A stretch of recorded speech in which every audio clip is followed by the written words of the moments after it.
sosial yang ada dalam nilai Pancasila itu sudah dirasakan oleh setiap warga negara Indonesia, khususnya anak-anak yang ingin menempuh pendidikan.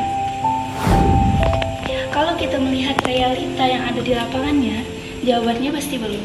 Salah satu contohnya bisa kita lihat dari pendidikan yang ada di daerah-daerah atau kawasan terpencil. Seperti SDN 6 Sumber Petung yang ada di Dusun Pondok Kobong, Kabupaten Malang. Di sekolah ini ada seorang guru bernama Dede Hermawan mengajar 2 kelas sekaligus, yaitu kelas 4 dan kelas 5 dalam satu ruangan yang hanya dipisahkan oleh sekat triplek. Dan yang lebih memprihatinkannya lagi, kelas 5 hanya memiliki 1 orang siswa, yaitu Ilham Mahendra. Sementara kelas 4 hanya berisikan 10 orang siswa. Akibatnya, Ilham harus belajar sendirian tanpa teman sebaya dan tanpa interaksi belajar seperti siswa pada umumnya. Artinya, tidak ada proses belajar yang utuh dan berkelanjutan layaknya sekolah-sekolah lain. Hal ini menunjukkan bahwa keterbatasan fasilitas berdampak langsung pada kualitas pembelajaran. Kalau kita refleksikan, masalahnya bukan karena Ilham tidak mau belajar, tapi karena sistem pendidikan belum mampu menghadirkan lingkungan belajar yang layak baginya. Pendidikan di sini bukan hanya soal kurikulum, tapi juga soal pengalaman belajar. Ketika seorang anak belajar sendirian, tanpa interaksi sosial, maka perkembangan mental dan sosialnya ikut terhambat. Kondisi ini jelas bertentangan dengan sila kedua, kemanusiaan yang adil dan beradab. Karena hak Ilham sebagai anak untuk mendapatkan pendidikan yang manusiawi tidak terpenuhi, dan juga bertentangan dengan sila kelima, keadilan sosial bagi seluruh rakyat Indonesia. Karena keadilan pendidikan tidak boleh ditentukan oleh jumlah murid atau letak geografis sekolah. Keadilan pendidikan tidak boleh ditentukan oleh jumlah murid atau letak geografis sekolah. Anak-anak di Dusun Bontula, Desa Bontula, Kabupaten Gorontalo terancam tidak dapat mengenyam pendidikan mulai dari tingkat sekolah dasar hingga sekolah menengah atas. Lokasi yang jauh di pedalaman membuat wilayah ini tidak terjamah lantaran akses jalan yang rusak sehingga gedung sekolah yang layak pun tak ada di dusun ini. Dahulu, anak-anak di Dusun Bontula ini bisa merasakan pendidikan sekolah dasar di sebuah gedung sekolah yang seadanya. Namun, sekolah ini terbengkalai lantaran guru pengajar memilih berhenti karena akses jalan yang jauh dan rusak. Gedung sekolah ini pun kini hanya menjadi gudang penyimpanan hasil panen jagung warga dan menyisakan sepian buku yang berserakan di atas tanah. Jika ingin bersekolah, anak-anak di dusun ini harus ke pusat desa yang jaraknya mencapai lebih dari 7 km dengan akses jalan yang rusak.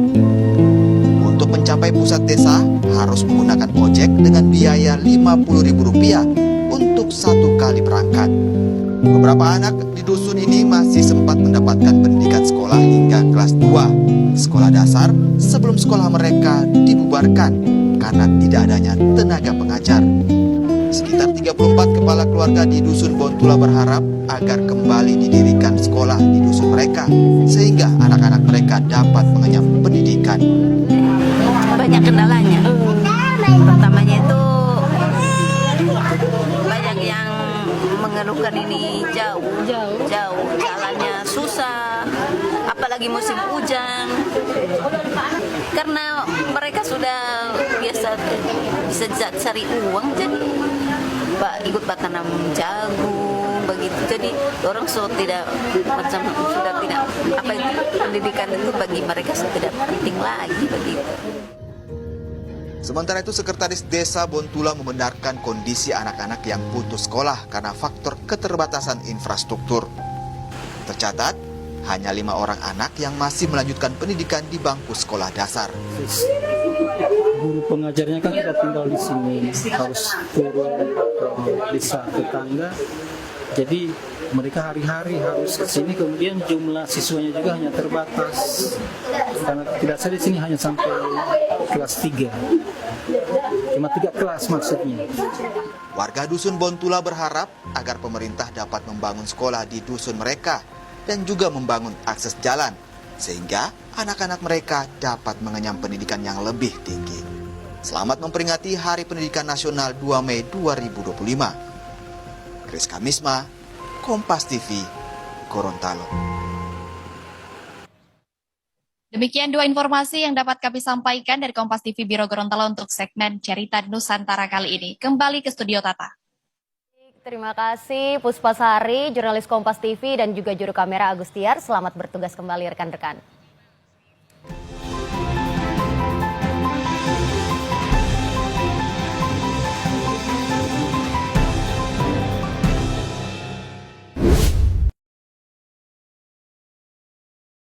Terdapat banyak persoalan di bidang pendidikan di Indonesia, termasuk di Kabupaten Banggai. Salah satunya dari persoalan tersebut adalah krisisnya infrastruktur pendidikan, seperti yang terlihat di Sekolah Satu Atap Ondo-Ondolu, Dusun Batui 5, Kecamatan Batui, Kabupaten Banggai.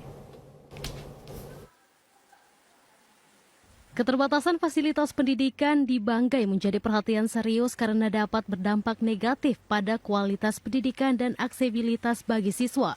Keterbatasan fasilitas pendidikan dapat menyebabkan akses yang terbatas bagi siswa untuk mendapatkan pendidikan berkualitas, terutama di pedesaan dan daerah terpencil yang kesulitan dalam menyediakan fasilitas yang memadai. Contohnya di Sekolah Satu Atap Ondo-Ondolu. Wakil Kepala Sekolah Satu Atap Batui 5, Ismawati mengaku sejak berdiri tahun 2005, sekolah tersebut belum pernah mendapatkan bantuan infrastruktur seperti ruang kelas yang cukup, perpustakaan, laboratorium, dan sarana olahraga. Hal ini berdampak pada kesulitan bagi siswa untuk mengakses pendidikan dengan standar yang sama. Untuk melaksanakan asesmen nasional berbasis komputer, para siswa harus bergantian atau bergiliran agar bisa mengikuti program Kemendikbud tersebut.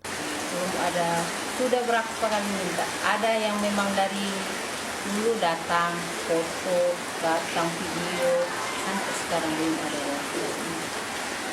Dari tahun 2005. Dari pantauan infrastruktur kelas seperti atap dan plafon bangunan sudah terlihat bolong. Tidak hanya itu, meja belajar yang dipakai para siswa juga terlihat sudah usang.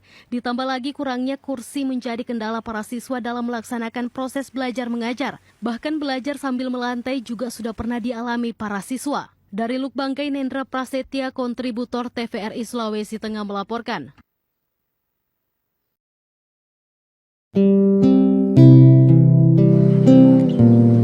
Beberapa daerah terpencil, keterbatasan fasilitas membuat kegiatan belajar mengajar tidak berlangsung di gedung sekolah sebagaimana mestinya. Anak-anak harus belajar di ruang sempit, lembab, dan gelap, bahkan di tempat yang sebelumnya digunakan sebagai kandang ayam.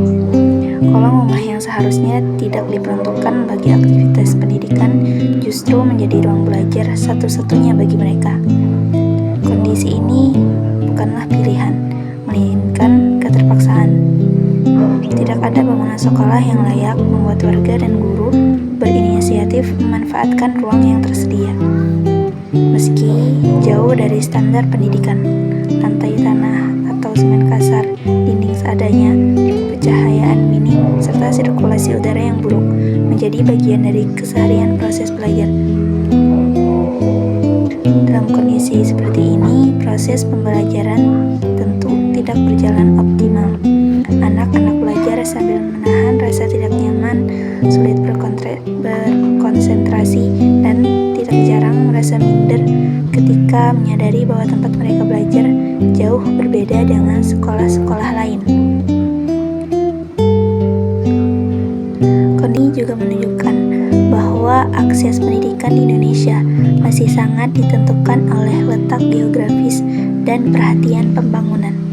Anak-anak di daerah terpencil tidak kekurangan mimpi atau kemampuan, tetapi kekurangan dukungan sistem dan kehadiran negara. Mereka seolah diminta bersaing di masa depan dengan bekal yang tidak seimbang.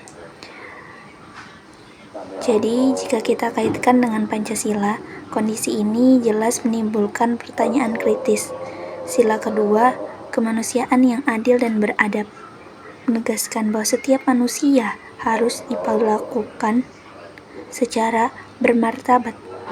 Namun, bagaimana mungkin martabat pendidikan terjaga jika anak-anak harus belajar di bekas kandang ayam?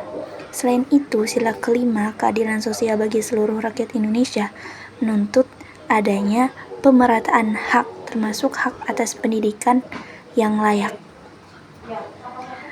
Penting untuk ditegaskan bahwa permasalahan ini bukan disebabkan oleh kurangnya semangat belajar anak-anak atau dedikasi guru.